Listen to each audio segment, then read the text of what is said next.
Di dalam kehidupan kita sebagai seorang muslim, minimal 5 kali dalam sehari semalam kita mendengar seruan untuk mendirikan solat yang disebut azan. Ada kalimat menarik di dalam kalimat azan itu, yakni seruan hayya 'alal falah, marilah menuju kepada keberuntungan, marilah meraih kemenangan. Seruan ini adalah kecenderungan dari setiap manusia, apapun warna kulitnya. Artinya, setiap orang dalam hidup selalu ingin meraih dan mencari kemenangan. Kemenangan akan melahirkan kepuasan batin, dan kepuasan batin memberikan kebahagiaan. Sedangkan kekalahan melahirkan penderitaan batin, dan penderitaan batin menjerumuskan seseorang di dalam berbagai bentuk kerugian. Jikalau inilah seruan azan, maka masalahnya ialah apa yang menyebabkan kita meraih kemenangan. Al-Quranul Karim memberikan tuntunan dan ajaran kepada kita bahwa orang-orang yang memperoleh kemenangan itu tidak lain adalah orang-orang yang bertakwa. Hanyalah mereka yang bertakwa kepada Allah Subhanahu wa ta'ala pada akhirnya akan tampil sebagai pemenang. Lalu siapa orang yang bertakwa itu?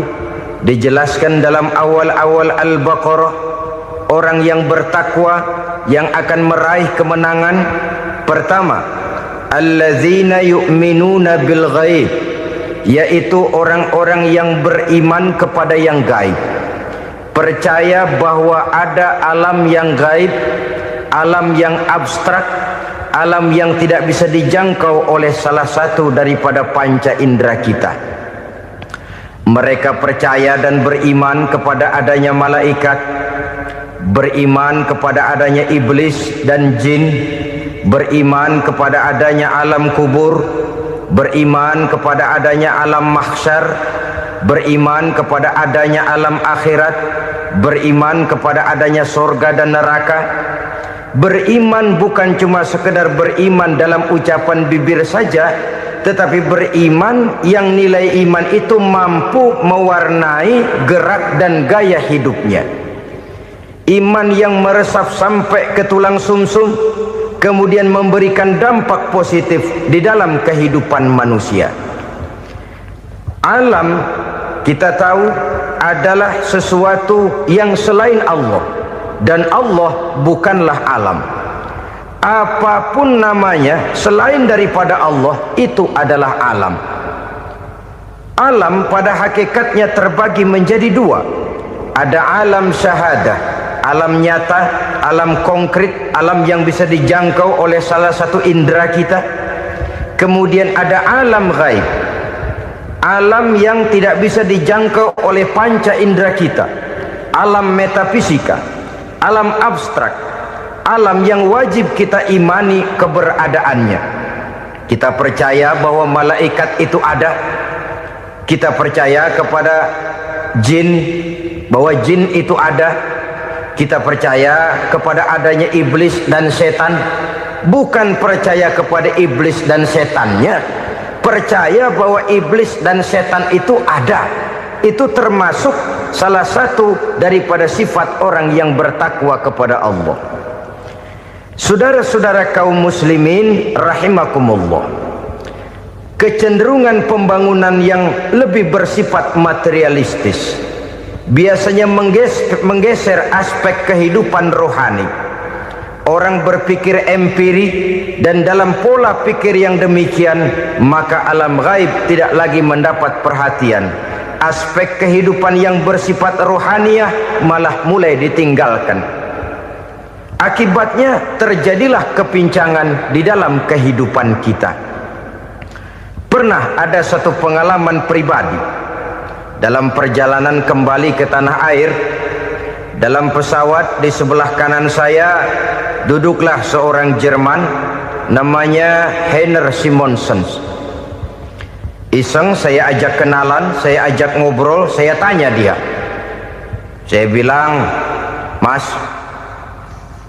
Henner ini. Kalau pesawat yang kita tumpangi ini jatuh ke bawah, kira-kira apa yang bakal terjadi, Mas? Dia bilang, kita semua akan mati. Begitu? Iya. Oke. Apa itu mati? Tanya saya. Dia bilang, untuk tahu apa itu mati, kita harus tahu lebih dahulu apa itu hidup. Saya pikir nih bule bisa ngomong juga. Baiklah kata saya. Apa hidup menurut Anda itu? Oh, hidup itu dia bilang, kalau seluruh anggota badan kita bekerja secara normal, paru-paru memompa darah secara normal, jantung berdetak secara normal, sel-sel tubuh bekerja secara fit, dan organisme tubuh hanya mau bekerja secara normal, dia bilang, kalau kita memberi makan yang cukup, menu yang teratur, dan gizi yang lengkap. Saya bilang, kesimpulannya apa, Ner? Dia jawab, hidup adalah dari tangan ke mulut. Life is from the hand to the mouth, kata dia. Hidup adalah dari tangan ke mulut. Jadi masalah hidup tidak lebih daripada masalah isi perut. Orang pergi pagi, pulang sore, peras keringat, banting tulang, perut yang dibelain. Saya bilang, you are wrong. Sampean salah, Ner. Kamu orang Islam bukan? Bukan. Pantas. Kenapa saya salah? Dia bilang, ya jelas salah. Salahnya di mana? Kamu ini manusia. Kalau hidup cuma dari tangan ke mulut, saya bilang, kambing di kampung saya juga begitu pikirannya, Ner. Itu kambing di kampung saya, asal perutnya kenyang, sudah hidup dia. Perkara besok bagaimana, lusa prospeknya macam mana, bulan depan ada apa, kambing nggak pernah mikir. Di kampung saya kambing juga pikirannya begitu. Kamu Kristen ya? Tadinya. Loh kok tadinya, lalu apa sekarang kamu ini? Dia bilang, sekarang saya netral. Saya tidak beragama, tapi saya percaya kepada Tuhan sebagai pencipta alam. Saya ingat benar dia bilang, I haven't any religious, but I believe to God as the creator of the world. Kenapa bisa netral begitu, Ner? Habis saya bingung katanya. Islam bilang Islam baik, Kristen bilang Kristen baik, Hindu Buddha bilang Hindu Buddha baik, semua agama baik. Saya netral sekalian, nggak beragama. Yang penting saya percaya kepada Tuhan. Saya bilang, Ner, kamu ini kayak orang mau beli celana, lalu bingung. Yang satu bilang Levi's bagus, yang satu bilang Blue Jean hebat, yang satu bilang Wool England hebat. Celana ini hebat, celana itu bagus, celana ini hebat, semua celana bagus, kamu bingung. Akhirnya netral, tidak pakai celana. Itu juga salah. Saya pikir-pikir, kemudian saya melihat bahwa dua pola berpikir Henner ini nampaknya sudah mulai menggejala di lingkungan masyarakat bangsa kita. Disadari atau tidak, secara jujur kita harus berkata, dua pola pemikiran Henner ini mulai berkembang di tengah masyarakat bangsa kita. Pertama, pola pikir materialisme. Hidup adalah dari tangan ke mulut. Masalah hidup tidak lebih masalah isi perut. Itu yang perlu dibela, dan disitulah arti kehidupan. Pergi pagi, pulang sore, peras keringat, banting tulang untuk mempertahankan perut. Kalau sudah kemari cara orang berpikir, maka buat apa percaya kepada yang gaib? Untuk apa sholat? Untuk apa puasa? Untuk apa zakat? Untuk apa menghadiri majelis taklim? Tanpa kepercayaan kepada yang gaib, hidup berjalan menurut alur empiris dan materialis. Kalau sudah ke sana cara orang berpikir, biasanya orang lalu cenderung menghalalkan segala cara. Hanyalah orang yang percaya bahwa akhirat ada, hanyalah orang yang percaya bahwa alam kubur itu ada, hanyalah orang yang percaya bahwa malaikat itu ada, hidupnya akan lebih terarah dan terkendali. Karena kepercayaan kepada yang gaib, yang merupakan fase daripada kehidupan setelah hidup yang sekarang ini, mewarnai gerak pribadi seseorang di dalam dia melakukan kegiatan hidupnya. Pola berpikir materialisme, disadari atau tidak, mulai menggejala di lingkungan masyarakat bangsa kita. Hidup tidak lebih dari urusan tangan ke mulut, mulut ke tangan, tangan ke mulut. Asal perut sudah kenyang, hiduplah sudah. Perkara bagaimana prospek hari yang akan datang, bagaimana akhirat, tidak jadi persoalan. Ini yang oleh Nabi diperingatkan, ad-dunya sijnul mu'min wa jannatul kafir. Dunia adalah penjara bagi orang beriman dan surga bagi orang kafir. Dulu di zaman Belanda hadis ini pernah disalah tafsirkan, disalah artikan, digunakan sebagai senjata untuk mengkebiri dan membuat impoten umat Islam. Sudahlah umat Islam gak usah macam-macam, kata Belanda. Dunia ini kan penjara buat orang Islam, surga buat orang kafir. Di penjara jangan bertingkah.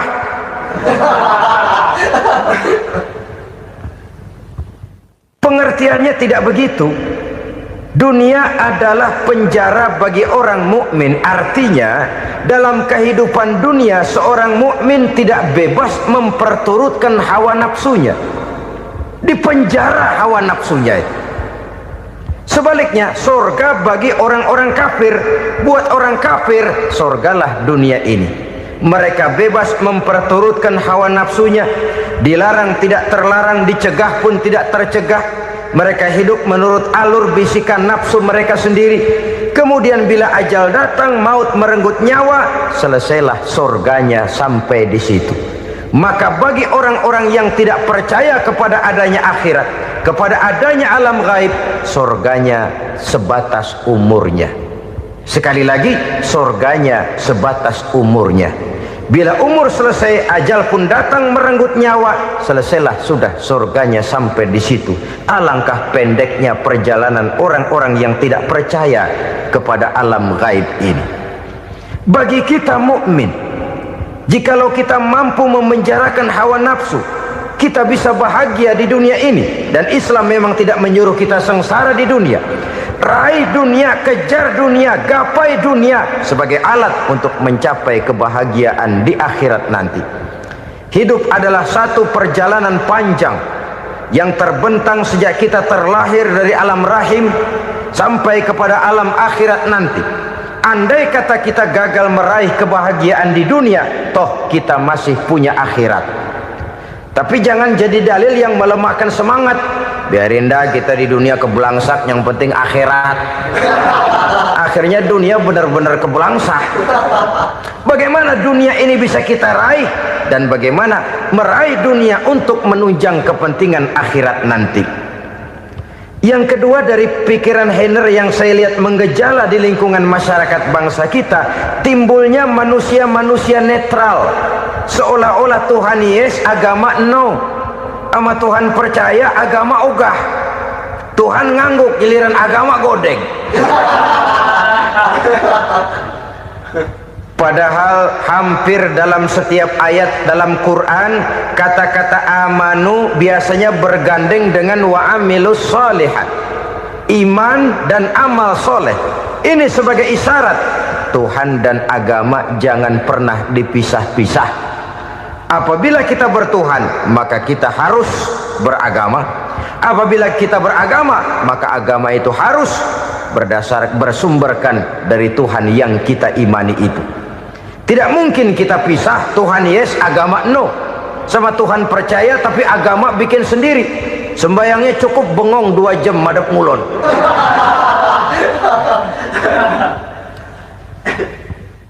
Saudara-saudara kaum muslimin rahimakumullah. Jadi dengan demikian, agama yang kita akui merupakan unsur mutlak di dalam pembangunan sekarang ini, merupakan bagian dari kehidupan yang menuntun kita bahwa di balik alam nyata ini, di balik alam syahadah ini ada alam gaib. Dan mudabbir, murabbi, yang mengatur, yang menguasai, yang memelihara baik dia alam nyata, baik dia alam gaib, tidak lain adalah Allah Subhanahu wa ta'ala. Di sana ada satu super power, satu maha kekuatan yang kita perlu bersandar kepadanya. Sebagai makhluk nyata yang hidup di alam nyata, berbuatlah secara nyata sebagaimana harusnya kita berbuat. Karena Islam jelas bukan agamanya orang pemalas. Islam jelas bukan agamanya orang yang mengajarkan setelah selesai sholat boleh duduk, nggelenggem ayam-ayam, ndelohom, menghitung bintang di langit sambil menunggu keajaiban. Tidak.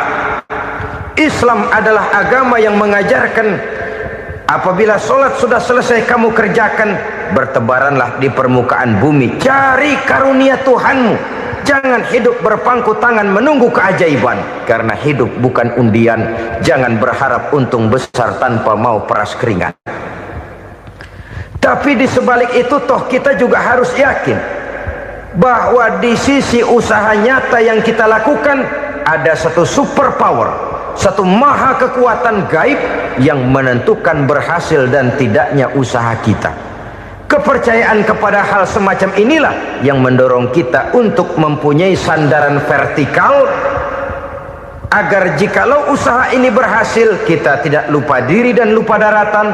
Jikalau usaha ini gagal kita tidak putus asa dan buruk sangka, tidak cupik pandangan dan sempit hati, tapi mampu melihat persoalan dengan kacamata putih sambil husnuzon kepada Allah Subhanahu wa ta'ala. Kita percaya malaikat itu ada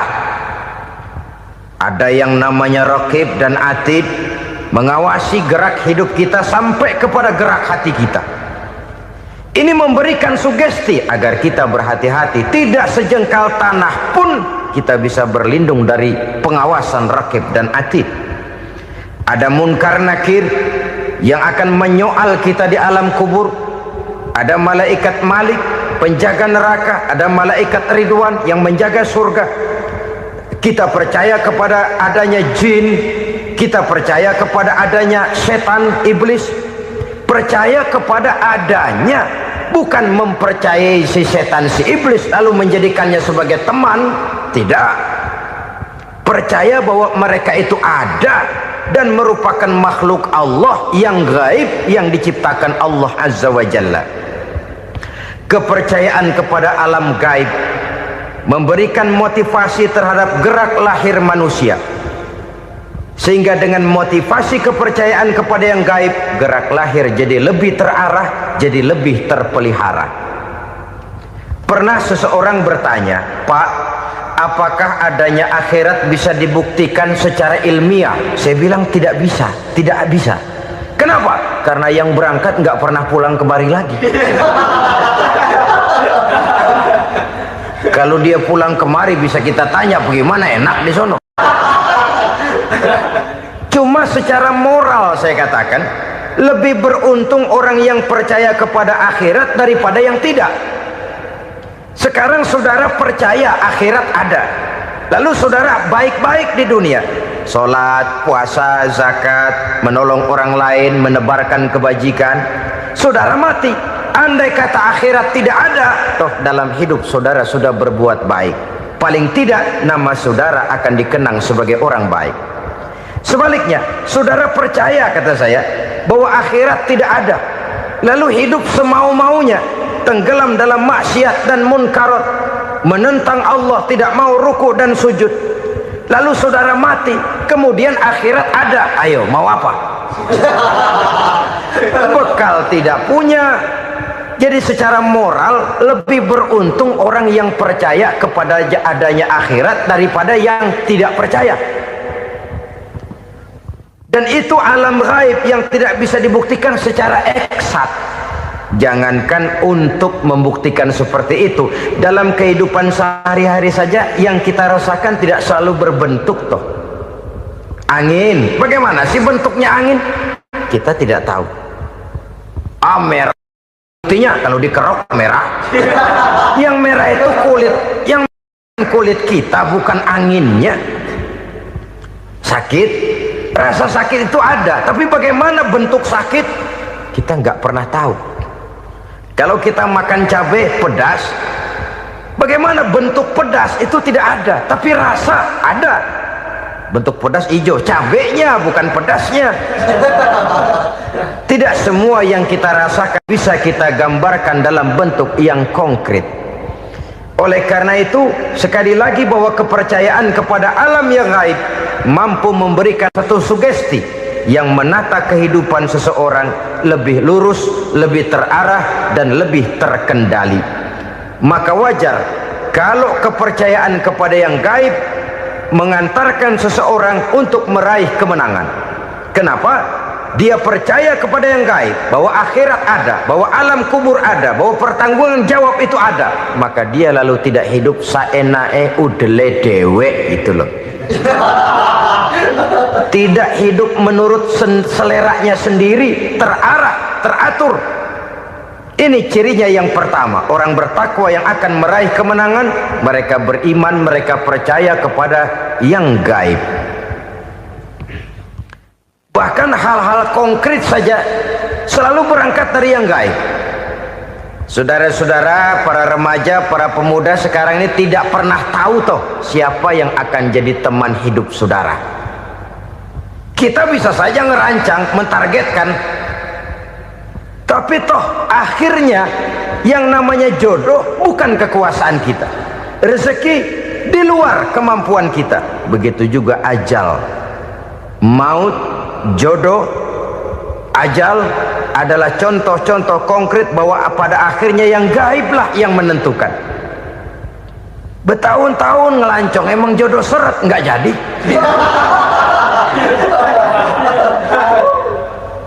Begitu kenal baru setengah malam nginep ditangkap hansip.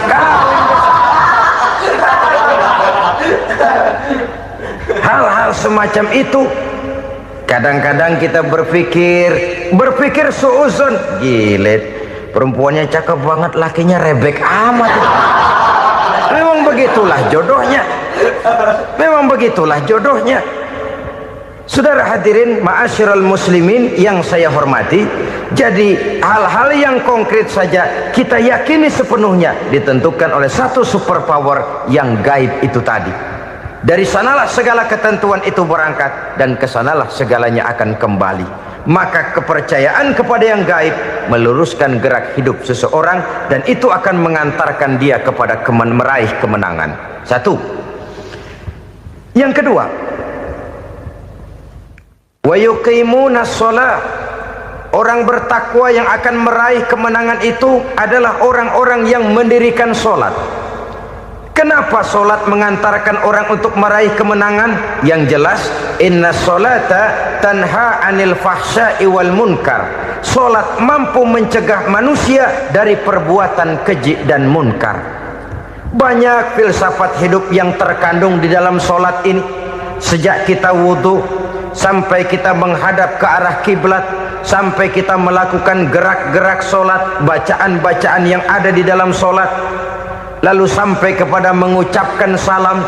Banyak filsafat hidup yang terkandung di dalam sholat. Umpamanya saja, setelah takbiratul ihram mulai kita dengan sholat dalam posisi berdiri, diajarkan dalam kitab-kitab fikih agar kita melihat ke arah tempat sujud. Ini kan filsafat kehidupan. Kalau kamu sholat dalam posisi berdiri, lihat tempat sujud. Jangan sholat mata jelalatan, sebab nanti bisa mengurangi kekhusyuan. Jadi wajar kalau yang dikatakan bahwa yang paling afdol adalah shaf yang di depan. Kenapa? Secara harfiah pengertiannya akan lebih mengundang kekhusyuan. Kenapa? Kalau kita di shaf paling depan di masjid umpamanya paling banter kita lihat tembok. Tapi kalau kita shaf di tengah atau di belakang, orang-orang di depan kita pun akan kelihatan. Yang bajunya loreng, yang bajunya genggang, yang bajunya macam-macam. Kita lihat, kadang-kadang kita pikirin, ada yang bajunya bolong. Kita sholat tapi dalam hati, nih orang bajunya robek yang nggak tahu apa. Ada saja hal-hal yang mengusik kekhusyuan kita. Oleh sebab itu diajarkan dalam posisi berdiri, lihat, arahkan pandangan matamu kepada tempat sujud. Ini kan filsafat kehidupan. Maksudnya apa? Kalau lagi diri lihat dong tempat sujud. Kalau udah di atas ingat dong sama yang bawah. Kalau sudah tinggi, ingat dong dari mana kamu berangkat. Kalau sudah berkuasa, bantu dong yang lemah. Kalau sudah kaya, santuni dong yang miskin. Kalau sudah alim, bimbing dong yang awam. Ini filsafat kehidupan. Dalam posisi berdiri, kau lihat tempat sujud. Ini akan melahirkan kepekaan sosial, di mana seseorang mau tahu kepada orang lainnya. Bagaimanapun kaya kita, tinggi pangkat dan jabatan kita, jikalau hidup hanya untuk kepentingan perut sendiri saja, rasanya belum membawa manfaat di dalam kehidupan kita. Tapi efek yang tertinggi sesungguhnya, solat mencegah manusia dari perbuatan keji dan munkar. Perbuatan keji dan munkar, walaupun kelihatannya mendatangkan uang, membawa keuntungan, tapi itu keuntungan semu, keuntungan sementara. Dengan menipu orang lain kita bisa dapat untung, tapi tidak membawa berkah, dan itu adalah kerugian besar dalam kehidupan kita. Maka untuk meraih kemenangan harus dimulai dengan membentuk kepribadian yang tegar, memiliki sandaran vertikal yang langsung kepada Allah Subhanahu wa ta'ala, dan itu hanya bisa kita tempuh melalui jalur ibadah formal yang sudah ditentukan Allah, yakni solat yang 5 waktu. Untuk memperkuat itu ada solat-solat sunnah, rawatib, nawafil sebagai terminal kontrol cadangan untuk memelihara stabilitas temperatur batin di dalam kita berhubungan dengan zat yang maha gaib, yaitu Allah Subhanahu wa ta'ala. Orang sering bertanya, Pak, itu tetangga saya nggak sholat, duitnya nggak habis-habis, Pak. Nggak sholat tapi mobilnya tambah terus, nggak sholat tapi usahanya makin maju. Tapi di sisi lain ada orang yang rajin sholat, rezekinya butak bener, anaknya mana kurus, mana korengan. Saudara hadirin ma'asyiral muslimin rahimakumullah, harus saya katakan bahwa solat memang bukan untuk cari duit. Solat adalah sandaran vertikal kita kepada Allah. Sedangkan soal rezeki itu berkaitan dengan sifat Allah maha pengasih dan maha penyayang. Allah maha pengasih, siapapun dikasih kalau mau usaha. Allah maha penyayang, tidak semua orang disayang oleh Allah Azza wa Jalla. Dan belum tentu banyak harta itu merupakan nikmat. Mungkin juga istidraj. Artinya istidraj itu dikasih tapi diambulin, kalau bahasa Betawinya itu. Dikasih tapi diambulin, itu bukan merupakan nikmat sesungguhnya, lebih merupakan azab dari Allah Subhanahu wa ta'ala.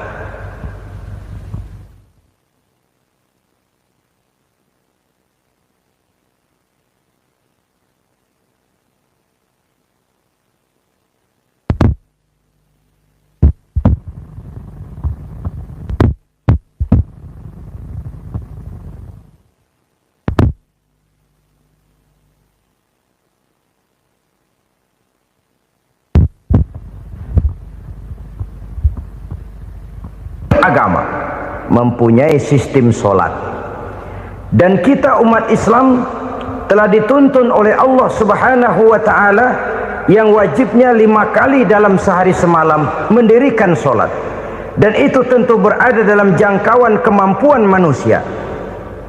Pada awalnya barangkali kita memang merasa solat itu satu kewajiban, tapi semakin kita hayati makna, manfaat dan filsafat yang terkandung di dalam ajaran solat, semakin sampai kita kepada keyakinan bahwa solat adalah keperluan kita.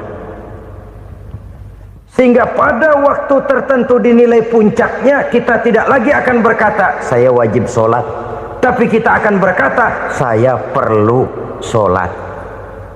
Kalau kita sudah merasakan itu adalah keperluan kita, nah di sanalah kita baru akan merasakan ruginya kalau hal itu tidak kita laksanakan. Sepanjang kita masih berkata saya wajib sholat, kita akan lebih merasakan dia sebagai beban ketimbang sebagai keperluan. Yang jelas Allah tidak memerlukan ibadah yang kita laksanakan ini. Dengan kata lain, Andai kata satu dunia penuh ini orang tidak ada yang sholat satu pun, Allah tidak akan turun dari jabatan Tuhan. Jangan lalu berpikir kalau kita ngambek se-RW kagak sembahyang Tuhan tekor kali ini ya. Tentu tidak. Itu perlunya kita, bukan perlunya Allah. Dan pada induknya kita akan berkata, saya perlu agama. Kalau secara induk kita sudah memerlukan agama, maka konsep-konsep yang ada di dalam ajaran agama itu pun adalah juga merupakan keperluan kita. Baik dia bernama sholat, baik dia bernama puasa, baik dia bernama zakat, baik dia bernama haji, seluruhnya adalah keperluan kita. Dan sesuatu yang kita perlukan apabila tidak kita laksanakan akan melahirkan kerugian di dalam kehidupan. Jangan heran kalau kita membaca riwayat perjalanan hidup para salafus soleh, orang-orang soleh. Ada yang tahajud sampai 100 rakaat, ada yang sholat malam kakinya sampai bengkak. Kita sekalinya bengkak biri-biri. Ada yang sholat membaca surah dalam Al-Quran sampai khotam Quran. Kok mau? Mereka sudah merasakan itu keperluan. Itu saja soalnya. Satu saat pun jikalau kita merasa bahwa itu keperluan saya, kita pun akan melaksanakan seperti itu. Keperluan saya dalam kehidupan. Inilah yang kedua. Yang ketiga, orang bertakwa yang akan meraih kemenangan itu, wa mimma razaqnahum yunfikun. Mereka membelanjakan sebagian daripada rezeki yang diberikan Allah kepada mereka. Mereka infakkan di jalan Allah. Ada satu dialog menarik. Satu hari seorang anak muda bertemu dengan seorang kakek-kakek yang sudah dikenalnya baik. Bertanyalah anak muda ini, "Kek, umur kakek berapa tahun?" 15 tahun, kata si kakek. Anak kakek berapa orang? 1. Harta kakek berapa banyak? 15 juta. Si anak muda ini bengong, lalu protes, "Kok kakek bohongin saya?" "Kenapa?" "Saya tahu umur kakek 70 tahun. Kenapa ngaku 15? Saya tahu anak kakek 5. Kenapa bilang 1? Saya tahu kakek miliuner, miliaran uang kakek. Kenapa ngaku cuma 15 juta? Begini, kata si kakek tadi. Benar, umur saya 70 tahun. Tapi dari umur yang 70 tahun itu baru 15 tahun terakhir ini saya merasakan ibadah kepada Allah. Meninggalkan maksiat, jauh dari segala macam munkarat. Maka yang 15 tahun inilah yang benar-benar saya rasakan sebagai umur saya. Benar anak saya 5, tapi yang 4 susah diatur. Cuman 1 rasanya nih yang bakal jadi si buah hati belahan jantung, pelanjut cerita penerus sejarah. Cuma 1 ini yang saya harapkan, yang akan jadi anak soleh, yang akan membuat saya menerima pensiunan pahala. Kalau yang 4 apek dah, nggak ada harapan. Yang 1 nyekek botol melulu. Oh begitu, iya. Lalu kenapa kakek bilang harta kakek cuma 15 juta padahal saya tahu kakek uangnya miliaran, depositonya banyak?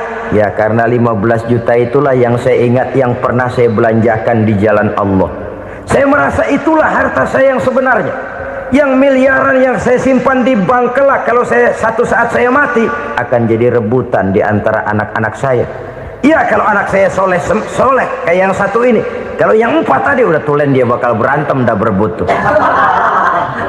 Jadi 15 juta yang saya belanjakan di jalan Allah inilah yang saya merasakan benar-benar harta saya yang sesungguhnya. Dialog ini patut menjadi bahan renungan kita bersama. Diberikan kita umur 40, 50, 60, 70, 80. Berapa tahun dari umur yang diberikan itu yang jalan mulus, yang kita gunakan untuk melaksanakan ibadah? Banyak harta kita simpan di bank, di lemari, di dompet, di tas. Tapi berapa yang sudah kita depositokan di jalan Allah yang akan menemani kita di hari kita kembali nanti? Maka orang bertakwa yang akan meraih kemenangan, wa mimma razaqnahum yunfikun, mereka membelanjakan sebagian dari rezeki yang diberikan Allah di jalan Allah subhanahu wa ta'ala. Ma'asyiral muslimin rahimakumullah, zahirnya memang kita memberikan kepada orang lain, tapi hakikatnya kita menyimpan untuk diri kita sendiri. Kita memberikan kepada yatim piatu 25.000, zahirnya kita memberikan si yatim, hakikatnya kan kita cuma nyimpan. Saya berikan, titip kepadamu, ini untuk saya di akhirat. Kau boleh belikan baju, kau boleh belikan untukmu makan, kau boleh bayarkan sekolahmu, ini untuk saya. Hakikatnya kita nyumbang masjid 1 juta, zahirnya kita berikan kepada panitia masjid, tapi hakikatnya kan cuma titip 1 juta ya, untuk saya di alam kubur nanti. Silahkan kau boleh belikan semen, ini uang, belikan besi, belikan pasir, saya cuma sekedar titip untuk kepentingan saya. Hakikatnya kita cuma sekedar menitip. Sebagaimanapun pada hakikatnya, apapun yang kita miliki dalam kehidupan kan cuma sekedar hak guna pakai, bukan hak milik mutlak. Harta kita, rumah kita, kendaraan kita, kebun kita, pabrik kita, hak guna pakai saja. Hak milik mutlak cuma untuk Allah subhanahu wa ta'ala. Saudara-saudara kaum muslimin rahimakumullah, ini yang ketiga. Kemudian yang keempat, orang-orang bertakwa yang akan meraih kemenangan, allazina yu'minuna bima unzila ilaika, mereka yang beriman, mereka yang percaya kepada apa yang telah diturunkan kepadamu Muhammad, ay Al-Quran, yakni Al-Quranul Karim. Setelah percaya kepada yang gaib, mendirikan solat, kemudian menginfakkan sebagian dari rezeki yang diberikan Allah, mereka juga lalu percaya kepada yang diturunkan terhadap Nabi, yaitu tidak lain Al-Quranul Karim. Sekali lagi di sini, percaya bukan hanya sekedar percaya saja, tetapi percaya lalu menjadikan Al-Quran itu sebagai pedoman hidup. Sebab memang Al-Quran itu adalah GBHM, garis-garis besar haluan muslim. Apa yang harus kita lakukan, apa yang harus tidak kita lakukan, bagaimana mestinya kita bertingkah laku dan berbuat, seluruhnya tercantum di dalam Al-Quranul Karim. Itu sebabnya ketika satu hari Aisyah ditanya bagaimana akhlak Rasul, beliau menjawab, kana Rasulullah sallallahu alaihi wasallam khuluquhul Quran. Akhlak daripada Rasulullah tidak lain adalah Al-Quran. Jawaban simpel ini memberikan gambaran bahwa keseluruhan daripada konsepsi Quran sudah diterjemahkan dalam kehidupan Rasulullah sallallahu alaihi wasallam. Karena kita tahu akhlak adalah keseluruhan dari gerak hidup manusia, sejak ia berpribadi, berumah tangga, bertetangga, bermasyarakat, sampai kepada berbangsa dan bernegara. Al-Quran tetap memberikan sentuhan nilainya. Oleh karenanya, orang-orang yang bertakwa adalah orang-orang yang menjadikan Al-Quran sebagai pedoman dalam kehidupannya. Dan kita yakini Al-Quran diturunkan kepada Nabi Muhammad bukan merupakan produk Nabi Muhammad. Isi dan redaksinya langsung dari Allah subhanahu wa ta'ala.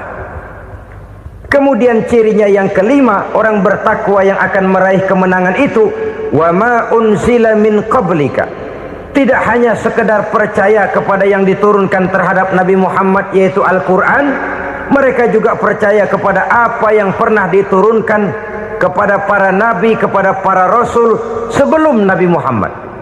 Percaya kepada adanya suhuf, percaya kepada adanya Taurat, percaya kepada adanya Injil, percaya bahwa Allah dahulunya sudah menurunkan Taurat kepada Musa, percaya bahwa Allah sudah menurunkan Injil kepada Isa, percaya Injil ada, Taurat ada, diturunkan Allah untuk Isa dan Musa, tetapi tidak wajib mengamalkannya karena kita sudah diberikan Al-Quranul Karim. Ini yang perlu saya garis bawahi. Kita percaya Allah telah menurunkan Injil dahulu kepada Isa. Kita percaya bahwa Allah telah menurunkan Taurat dahulunya kepada Nabi Musa. Kadang-kadang ini dijadikan dalih, dikacaukan pengertiannya. Quran saja mengajarkan bahwa orang yang bertakwa harus percaya kepada Injil, maka pakailah Injil. Apalagi kalau ayat sebelumnya ditilap, dihapus, dihilangkan, Injilnya yang ditekankan, maka akan terjadilah penekanan yang salah arah. Karena salah arah akhirnya bisa merusak dan menghancurkan akidah. Ketika Rasul suatu saat pernah ditanya orang, "Ya Rasul, bagaimana sikap kita sebagai muslim terhadap Injil yang ada sekarang?" Beliau menjawab, "La tukadzibuhu jami'an wa la tusaddiquhu jami'an." Jangan didustakan seluruhnya, jangan juga dibenarkan semuanya. Artinya, ini sudah merupakan gambaran dari Rasul bahwa dalam Injil yang ada sekarang masih ada ajaran-ajaran tauhid yang dibawa oleh Nabi Isa dan diajarkan kepada umatnya. Tapi juga dalam Injil yang sekarang ini sudah terkena intervensi dan investasi manusiawi. Karena itu Rasul menyimpulkan, la tukadzibuhu jami'an wa la tusaddiquhu jami'an.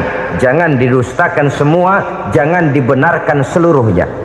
Kita memang percaya Allah telah menurunkan Injil kepada Nabi Isa dulu, tapi kita tidak wajib mengamalkan Injil. Kita percaya Allah telah menurunkan Taurat kepada Nabi Musa, tapi kita tidak wajib mengamalkan kitab ajaran Taurat. Yang wajib kita percayai dan kita amalkan hanyalah Al-Quranul Karim. Kenapa? Oleh karena baik yang ada di dalam Taurat, baik yang ada di dalam Injil, tentu tercakup di dalam Al-Quran sebagai kitab terakhir yang diturunkan oleh Allah Subhanahu wa Ta'ala. Dan itu wajar.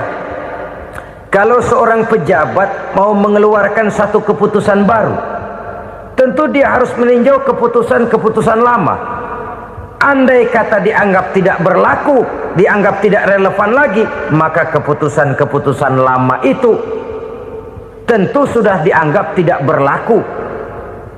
Sebagian daripada aturan-aturan dalam keputusan lama yang masih dianggap relevan tercantum dalam keputusan baru yang wajib diamalkan. Begitulah hubungannya antara Al-Quran, Taurat, Zabur, dan Injil. 4 kitab samawi yang diturunkan Allah masing-masing kepada Zabur untuk Nabi Daud, Taurat untuk Nabi Musa, dan Injil untuk Nabi Isa alaihi wassalatu wassalam. Ketiga-tiga kitab itu kita percayai adanya. Kita yakini Allah telah menurunkan Zabur, Taurat, dan Injil, tapi kita tidak wajib mengamalkannya. Yang wajib kita mengamalkannya sekarang ini tidak lain hanyalah Al-Quranul Karim saja, karena ia mencakup apa yang ada di dalam Zabur, apa yang ada di dalam Taurat, dan apa yang ada di dalam Injil. Keotentikannya bisa dipertanggungjawabkan. Ya, tapi kan Nabi Muhammad sudah mati 14 abad yang lalu, dan di zaman beliau Al-Quran kan belum dikodifikasikan, belum ditulis. Bagaimana keotentikannya bisa dipertanggungjawabkan? Mudah saja. Allah berjanji, inna nahnu nazzalna dzikra wa inna lahu lahafizun. Kami yang menurunkan Al-Quran dan kami yang akan menjaga dan memeliharanya. Allah turunkan Quran, Allah menjaganya.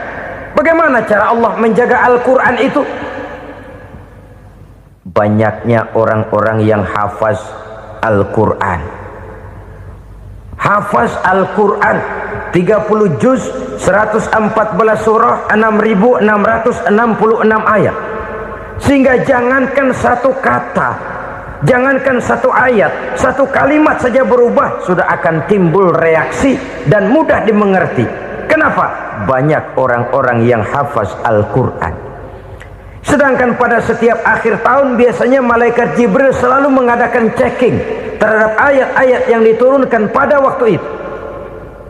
Di zaman Nabi sendiri sudah ada usaha kodifikasi. Dan yang lebih luar biasa lagi, sampai hari ini tidak seorang pun mampu membuat satu ayat saja semacam Al-Quran. Ke bahasa manapun dia diterjemahkan, naskah aslinya tetap ikut, rujukan dasarnya tetap ada. Berdasarkan itu, maka tidak mungkin terjadi penyelewengan terhadap atau pemalsuan terhadap ayat-ayat Al-Quranul Karim. Kesuciannya, keotentikannya, kemurniannya bisa dipertanggungjawabkan. Ma'asyiral muslimin rahimakumullah. Oleh karenanya, konsepsi dasar daripada ajaran Islam ini memang tidak lain adalah Al-Quran dan Sunnah. Isi daripada agama Islam yang merupakan iman, Islam dan ihsan, konsepsi dasarnya tidak lain adalah Al-Quran dan Sunnah Rasulullah Sallallahu Alaihi Wasallam. Maka yang kita perlukan sekarang ini adalah terjemahan Al-Quran di dalam kehidupan kita.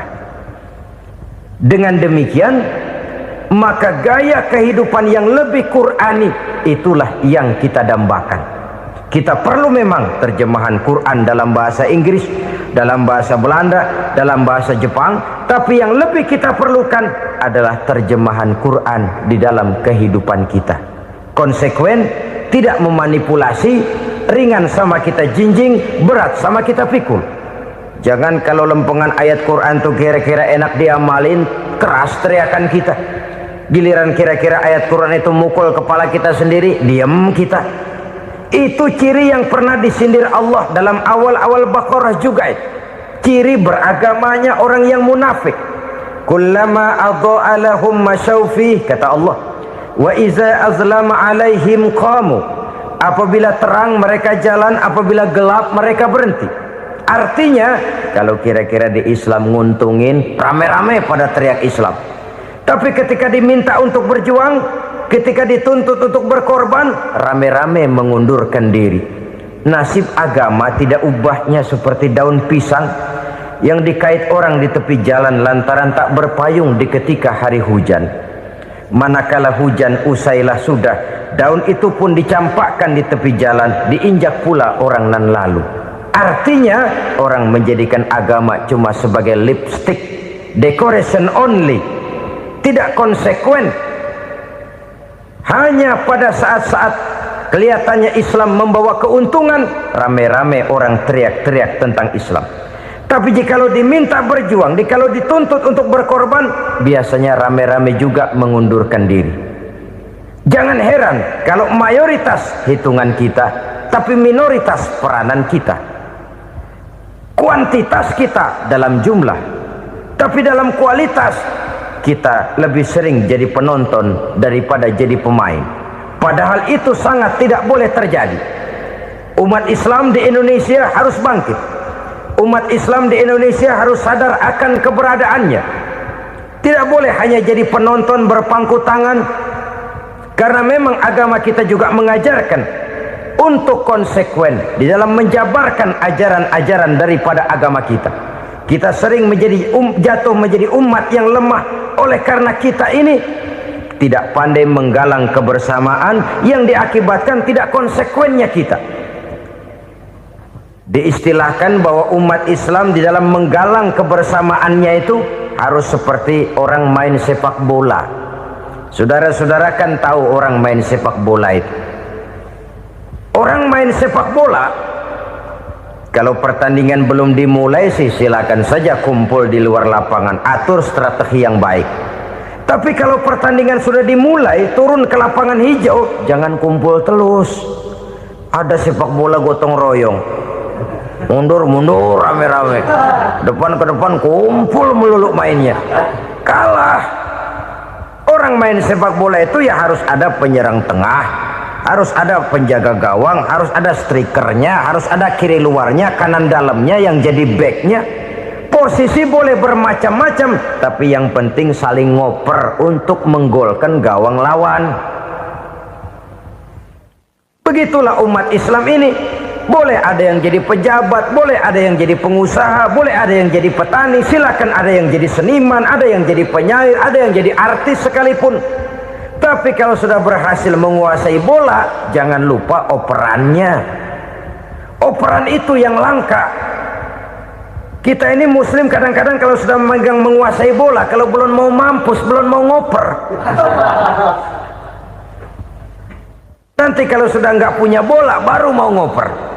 Kalau sudah dengar-dengar mau dekat pensiun, baru mau jihad, baru mau berjuang, baru mau ngurus pesantren. Tanda tangan sudah tidak laku, memo sudah tidak dihargai, baru mau berjuang. Kemarin kemana, Mas? Kita tidak pandai memanfaatkan posisi. Dengan kata lain, kalau kembali kepada persoalan kita, konsekuensi kita terhadap agama yang kita anut ini belum ideal. Kita masih lebih sering berislam ini pada saat-saat yang menurut perhitungan kita membawa keuntungan. Tapi kalau diminta berjuang, dituntut berkorban, yang itu pun hakikatnya adalah untuk kepentingan kita juga. Allah tidak pernah menuntut kita untuk jihad bagi kepentingan Allah, itu tidak. Berjuang menegakkan agama Allah, apakah untuk kepentingan Allah? Tidak. Untuk kepentingan kita. Sebab nilai-nilai jihad itu pada akhirnya akan membawa kita kepada suatu kebahagiaan. Setidaknya kalau tidak di dunia, tentu di akhirat sebagai syahid. Oleh karena itu, pada bagian akhir ini saya ingin mengajak, marilah kita konsekuen. Sekali kita berkitabkan Al-Quranul Karim, mari dia kita jadikan pedoman. Jangan cuma kita jadikan sebagai penghias dinding, pelengkap rumah, bahwa di rumah kita ada Al-Quran, tapi yang baca kecoa. Habis pada bolong tuh Quran. Yang penting kan punya Quran. Ditaruh di pintu rumah. Biar apa? Biar kuntilanak kagak masuk katanya. Ya apa itu nasib Quran, cuma kerjanya jaga pintu, ngusir kuntilanak, ngusir memedi. Bagaimana kita hidup menurut tuntunan Al-Quran? Kadang-kadang tidak pernah menjadi masalah bagi kita. Maka bagaimanakah Al-Quran akan mungkin membawa keberkahan dalam hidup kalau ajarannya kita injak-injak dalam keseharian kita? Mewujudkan gaya hidup yang lebih Qurani, itulah yang akan kita rintis di dalam kehidupan kita, bertahap, step by step, menurut kemampuan yang ada pada kita. Jika jalan ini tidak bisa kita selesaikan, percayalah akan ada generasi penerus yang akan melanjutkan usaha dan cita-cita mulia itu. Jadi percaya kepada Taurat, percaya kepada Injil, sekadar percaya Allah dahulunya sudah menurunkan itu, tapi kita tidak wajib mengamalkannya. Kenapa? Generasi Injil masa berlakunya sudah kedaluarsa. Taurat masa berlakunya sudah kedaluarsa. Injil pernah berlaku untuk orang Nasrani di zaman Nabi Isa. Taurat pernah berlaku untuk orang Yahudi di zaman Nabi Musa. Setelah generasinya berlalu, datang Rasul penutup yang membawa Al-Quranul Karim. Maka Al-Quran itulah yang berlaku menjadi pedoman sampai hari akhir nanti. Jangan jauh dari Al-Quran, karena apabila ini kita lakukan, maka kita akan kembali kepada satu gaya hidup yang jauh dari tuntunan agama, dan itu artinya kita akan semakin jauh untuk meraih kemenangan. Saudara-saudara kaum muslimin rahimakumullah. Yang keenam, yang terakhir, orang-orang bertakwa yang akan meraih kemenangan itu wabil akhirati hum yuqinun. Mereka percaya, mereka yakin seyakin-yakinnya akan adanya hari akhir, di mana seseorang akan mempertanggungjawabkan seluruh perbuatannya di dalam hidup ini, dan tidak ada satu perbuatan yang bagaimana kecilnya sekalipun yang tersembunyi dalam pandangan manusia yang tidak akan dibukakan persoalannya di mahkamah Qadi Rabbul Jalil di akhirat nanti. Itulah sebabnya maka percaya kepada akhirat disebut secara khusus.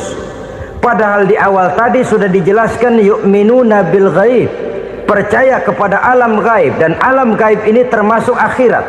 Kenapa pada bagian akhir disebut lagi akhirat? Karena ternyata bahwa kepercayaan kepada adanya akhirat merupakan induk dari kepercayaan terhadap adanya malaikat, setan, jin dan lain sebagainya, dan akan lebih memberikan sugesti dalam kehidupan manusia untuk meluruskan gerak hidupnya. Jikalau satu saat tergerak hati akan berbuat kejahatan, ingin mencuri, sadarlah, awas ada akhirat. Sebab kalau kita cuma teriak awas ada polisi, itu cuma tertunda sementara. Begitu polisi meleng, embat. Kalau kita ingin berbuat jahat cuma berteriak awas ada hansip, cuma sementara ketika hansip itu ada. Tapi kalau ceritanya awas ada akhirat, mau menyeleweng awas ada akhirat, mau berjudi awas ada akhirat, mau mencuri awas ada akhirat. Keyakinan yang akan meluruskan gerak hidup manusia sehingga gerak itu jadi lebih terarah dan terkontrol, tidak merugikan baik diri sendiri, lebih-lebih orang lain. Ternyata bahwa kepercayaan kepadanya adanya hari akhirat sanggup menjadi sumber daya kontrol dari kehidupan manusia, sehingga ia tidak terjebak dalam perbuatan maksiat dan munkarat. Saudara-saudara kaum muslimin, inilah saja yang kita bicarakan pada pertemuan kali ini. Semoga Allah subhanahu wa ta'ala memberikan kekuatan zahir dan batin kepada kita. Amin. Untuk dapat meraih kemenangan dengan beriman kepada yang gaib, mendirikan solat, membelanjakan sebagian dari rezeki yang diberikan Allah, percaya kepada Al-Quran, beriman kepada kitab-kitab yang diturunkan sebelum Al-Quran, lalu meyakini adanya hari akhirat. Saya percaya kepada sesuatu yang saya mengerti, sesuatu yang boleh dipelajari sejak TK sampai perguruan tinggi, sejak anak-anak sampai kakek nenek. Saya bukan percaya kepada sesuatu yang saya tidak mengerti tapi yang harus saya percaya. Saya justru percaya kepada sesuatu yang memang saya mengerti. Saudara-saudara, demikianlah bahwa Tuhan dalam Islam adalah Tuhan yang terbuka, rasional, boleh dipelajari sejak kakek-kakek sampai anak-anak, sejak TK sampai kepada perguruan tinggi. Lalu yang kedua, masih menurut kata dia, saya adalah pengagum Amerika, dia bilang, sebagai penegak hak-hak asasi manusia, sebagai pahlawan demokrasi yang pagi-pagi sudah mencanangkan di dalam dia punya Declaration of Independence bahwa semua manusia dilahirkan sama, all men are created equal. Saya kagum dengan itu. Sampai pada satu saat, menurut cerita dia, saya berada di New York, saya mau masuk sebuah restoran, saya tertegun ketika saya akan masuk.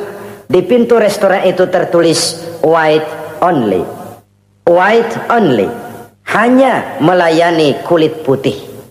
Artinya sing kulite ireng minggir. Saya gelo, saya nelongso, bahasa Inggrisnya. Katanya all men are created equal, semua manusia dilahirkan sama. Lah ini kok tegel-tegele, kok sampai hati bikin tulisan hanya melayani kulit putih. Sampai saya melihat dalam Islam ini betapa si kulit putih dan si kulit hitam duduk saling berdampingan. Masjid menjadi simbol semangat kebersamaan mereka. Siapapun masuk masjid, buka sepatu.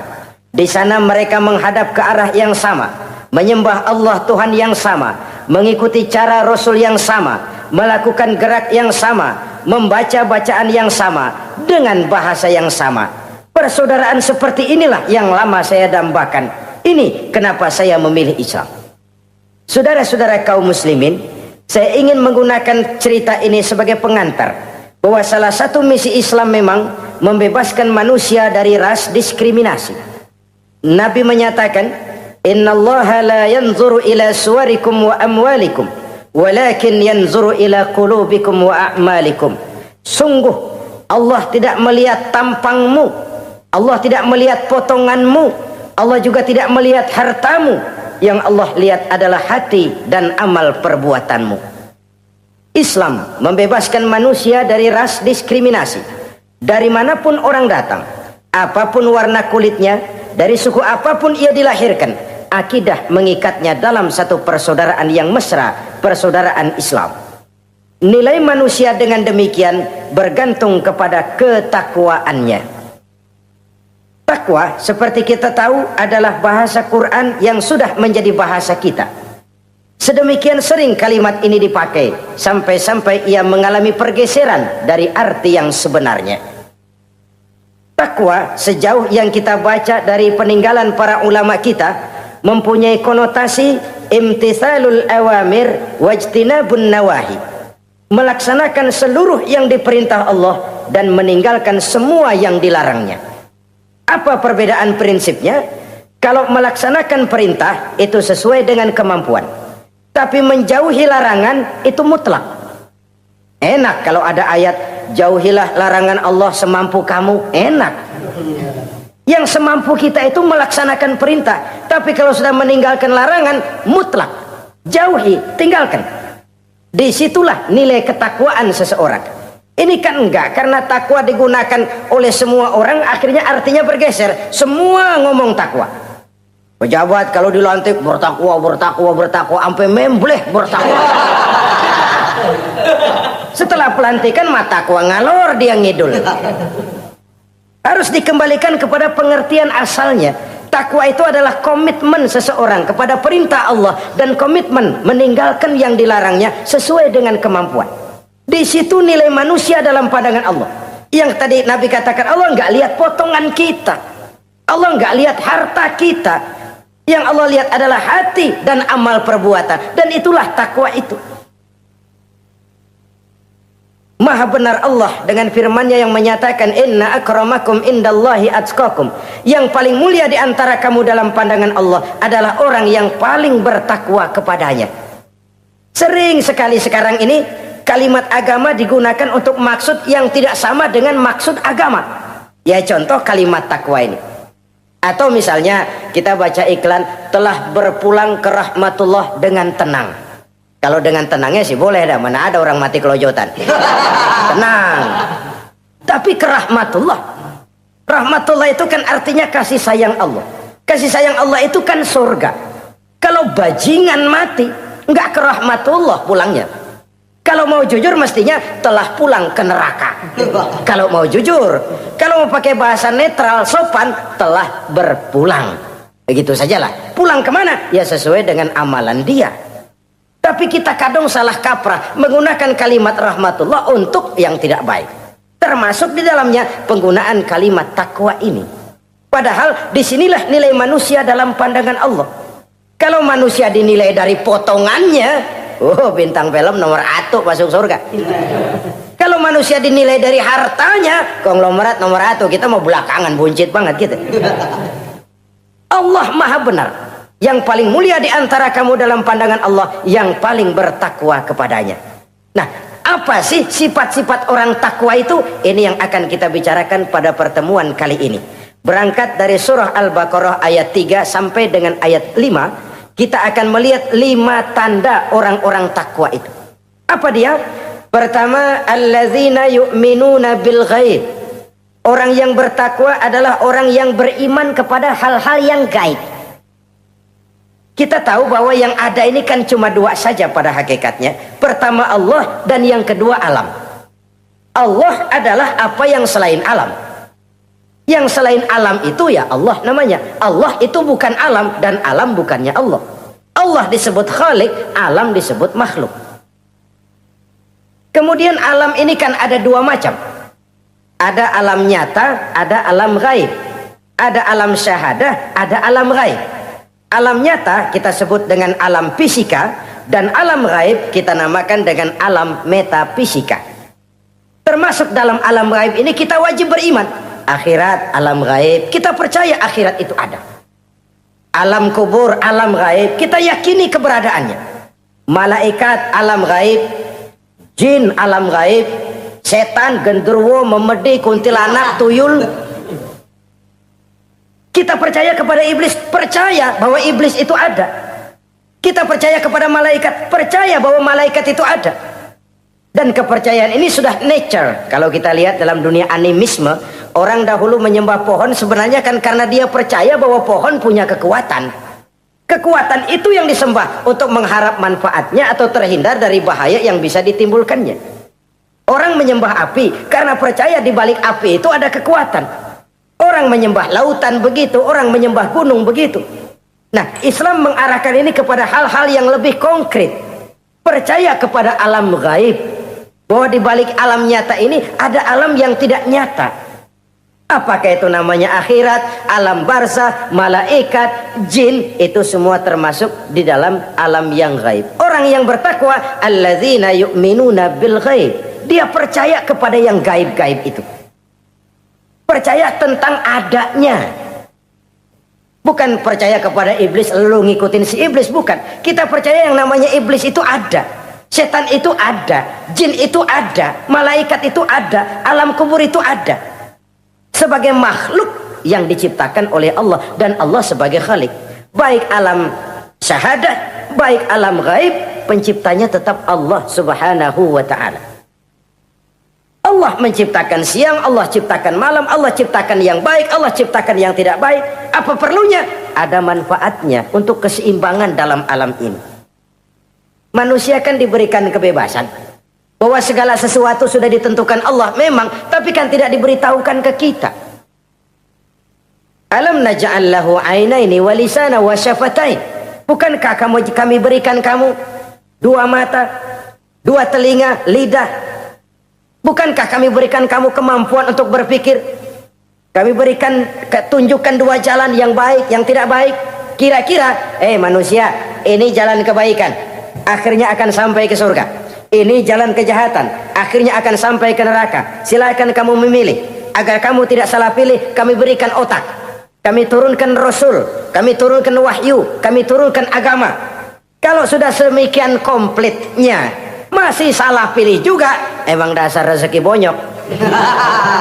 Dikasih otak, diturunkan Nabi dan Rasul, diturunkan wahyu, ditunjukkan jalan kebenaran. Malahan kata Imam Mustafa Al-Maraghi, Allah memberikan petunjuk kepada kita itu bertahap. Pertama diberikan yang namanya hidayatul ilham, insting. Insting ini tingkatan dasar yang sangat diperlukan oleh manusia. Kita bisa lapar, kita bisa sedih, kita bisa gembira, kita bisa nangis, kita bisa ketawa. Nggak ada yang ngajarin. Belum pernah saya melihat ada kursus ketawa. Belum pernah. Belum pernah ada akademi pertangisan. Nggak ada. Itu insting yang kita bawa sejak lahir. Dan anehnya ketawa tiap orang nggak sama, nangis tiap orang nggak sama. Itu insting. Bayangin kalau itu nggak ada. Kita nggak bisa sedih, nggak bisa gembira, kita nggak bisa ketawa, nggak bisa nangis. Polos hidup ini, kayak boneka. Nggak ada insting. Nah, ini juga diberikan kepada binatang. Binatang kan cuma instingnya insting rendah. Binatang marah bisa marah. Tapi perasaan mulia binatang nggak punya. Kepengen dipuji, kan kagak ada binatang. Dia cuma punya perasaan-perasaan rendah. Marah, pengen tahu kebo kita sodok, marah dia. Perasaan rendah, lapar, binatang punya. Kenyang, binatang punya. Tapi perasaan tinggi, binatang nggak punya. Kepengen hidup lebih baik, nggak ada. Kepengen hidup terhormat, nggak ada. Senang kalau dipuji, nggak ada. Coba dah kebo kita puji habis-habisan, diam aja dia. Waduh, lu Bo bukan main Bo, hebat bener. Ya tetap aja kebo. Atau kita caci maki, nggak bakal dia marah. Ini perasaan tinggi, ingin lebih baik, ingin lebih terhormat, senang kalau dipuji, marah kalau dicaci. Itu perasaan tinggi yang hanya diberikan kepada manusia. Manusia dipuji senang, dicaci marah. Orang kita puji walaupun wah kamu hebat bener, walaupun dia bilang ah kamu bisa aja, tapi kupingnya tetap aja mekar. Senang kalau dipuji. Insting yang rendah diberikan juga kepada binatang, tapi bukan insting yang tinggi.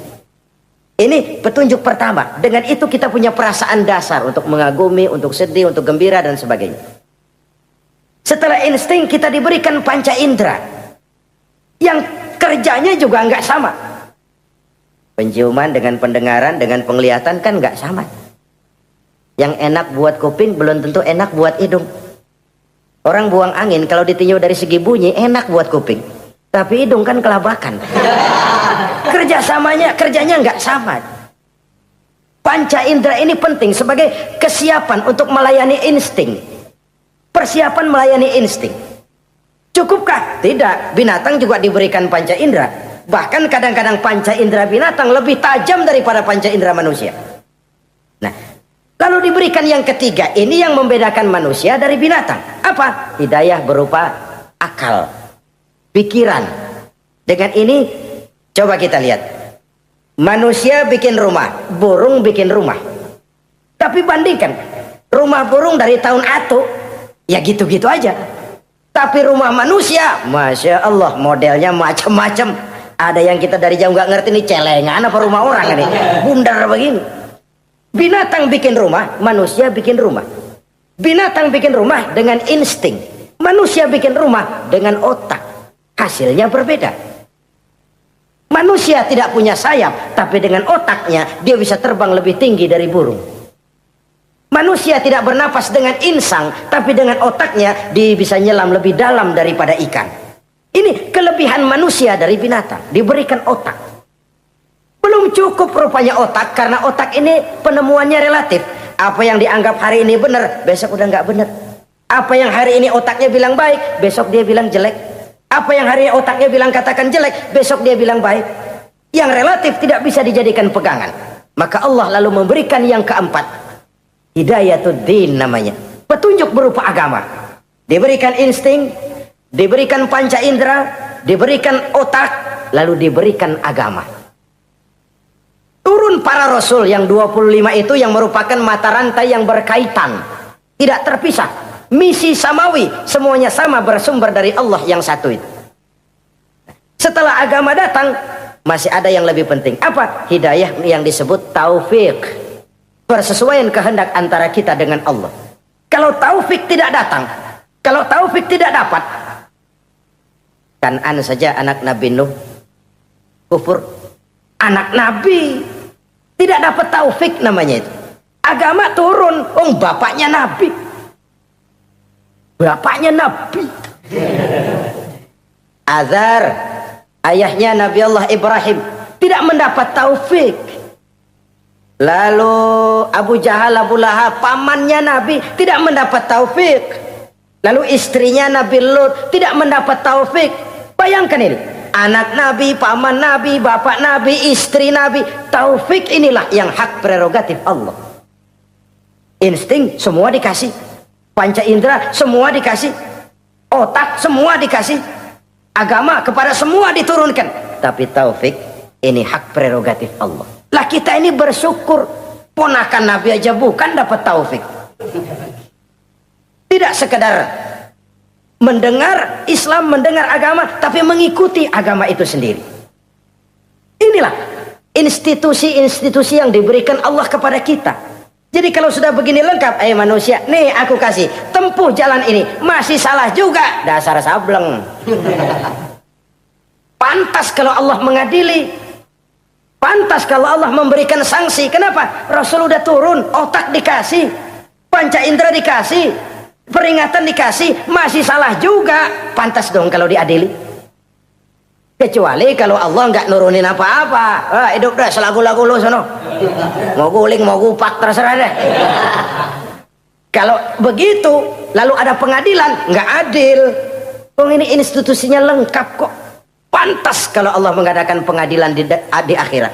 Pantas kalau Allah meminta kita pertanggungan jawab. Komplit begini rupa. Nah, termasuk di dalamnya kita percaya kepada yang gaib ini. Bahwa ada yang tidak nyata di balik yang nyata ini.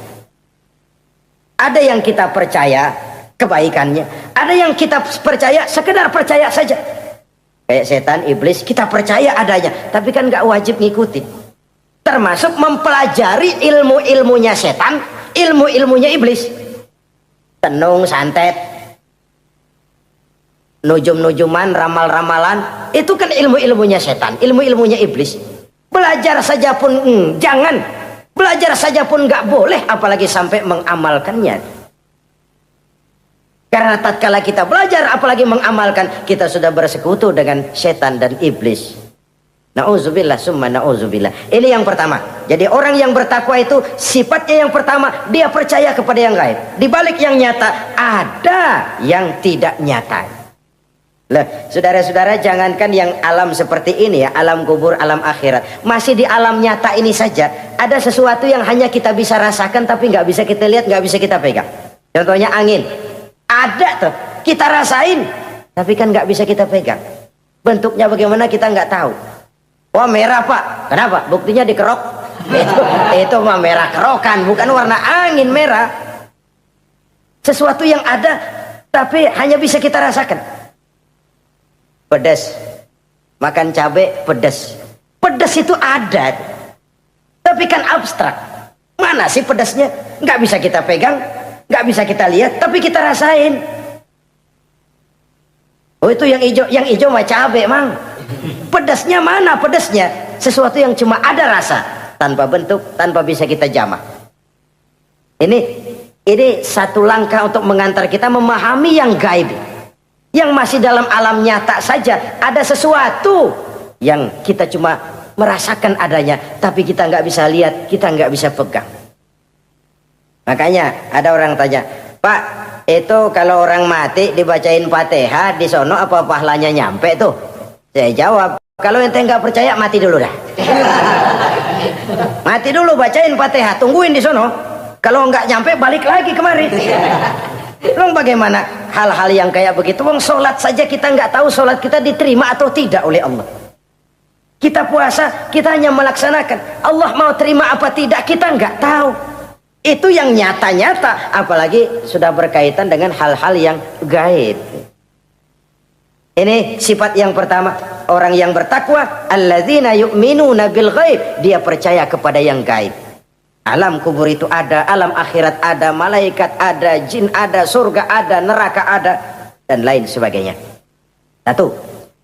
Yang kedua, orang yang bertakwa itu wa yuqimunas shalah.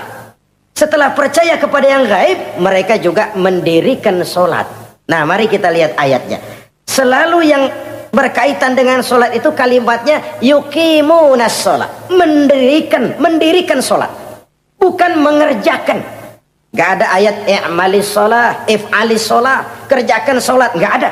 Selalu aqimis sholah, dirikan sholat. Kenapa? Kata para ulama, kalimat mendirikan ini mengandung makna istimrar, mengandung arti kontinuitas, ada kelanjutan. Mendirikan sholat artinya mengerjakan sholat dengan betul. Selesai sholat, ajaran sholat diterjemahkan dalam kehidupan. Itu artinya mendirikan sholat. Nah, kalau dilihat dari sisi ini, banyak di antara kita yang sudah mengerjakan sholat tapi belum mendirikan sholat. Sebab mendirikan istimrar, ada kesinambungan. Selesai sholat, ajaran sholat diterjemahkan di tengah-tengah kehidupan bermasyarakat. Sehingga sholatnya punya refleksi, sholatnya punya bias dalam membentuk kepribadian dirinya. Ini kadang-kadang rancu, yang sembahyang dia, yang nyolong dia, yang baca Quran dia, yang fitnah orang dia, yang sedekah dia, yang nyolong dia juga. Ansip bingung bagaimana mutusinnya. Kalau mendirikan sholat mengandung arti kesinambungan, selesai sholat, ajaran sholat diterjemahkan dalam kehidupan. Apa? Banyak tentunya. Misalnya sholat melahirkan sikap rendah hati, melahirkan keikhlasan, melahirkan sifat jujur, melahirkan sifat disiplin, dan lain sebagainya. Dan itu diterjemahkan dalam kehidupan. Kita lihat, ini anggota badan kita yang paling terhormatkan kepala. Kalau bercanda sama teman, dipegang tangan, kita masih senyum. Dipegang kaki, kita masih senyum. Tapi kalau pala dikeplakin, jengkel bukan main. Kenapa? Al-Mukarram itu adanya di sini. Otak, di kepala. Tapi kepala yang kita hormati ini, ketika sujud di hadapan Allah, sama rendahnya dengan telapak kaki kita. Allahu Akbar. Yang besar cuma Allah. Manusia, kepala sama rendah dengan telapak kaki. Kesadaran ini membias, selesai sholat, kembali ke masyarakat, sombongnya hilang. Apalagi ikhlas. Sholat itu kan lillahi ta'ala. Orang mau puji apa tidak, enggak soal.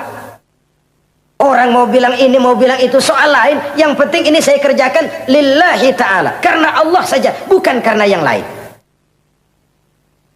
Disiplin. Sehari semalam 5 kali kita lapor kepada Sang Maha Komandan. Bagaimana tidak akan tercegah dari perbuatan yang keji dan munkar? Seorang prajurit saja, kalau sehari semalam 5 kali dia lapor kepada komandannya, saya yakin dia tidak akan sempat melaporkan yang tidak baik. Pantas kalau Al-Quran memberikan jaminan solat mampu mencegah manusia dari perbuatan yang keji dan munkar. Masih ada yang tanya, Pak, katanya sembahyang mencegah orang berbuat jahat. Iya, teman saya kok sembahyang nyolong ayam. Bagus, sembahyang nyolong ayam. Coba nggak sembahyang, nyolong motor. Gedean lagi yang dicolong. Dan sebenarnya itu bukan jawaban, itu cuma logika saja. Yang benar adalah solatnya belum berfungsi. Dia baru mengerjakan solat, belum mendirikan solat. Inilah yang kalau kita jujur mau bicara, inilah problem kita sekarang ini. Mengislamkan orang Islam. Bagaimana dari mengerjakan solat kita menjadi mendirikan solat. Agar solat itu membuahkan hasil berupa pembentukan kepribadian. Di tengah-tengah kehidupan sosial kemasyarakatan. Kalau tidak, ya sekedar terjebak kepada rutinitas. Pergi haji begitu, pulang haji bikin gila. Masuk Ramadan begitu, selesai Ramadan ya tetap begitu. Ibadah tidak memberikan bias dalam pembentukan pribadi.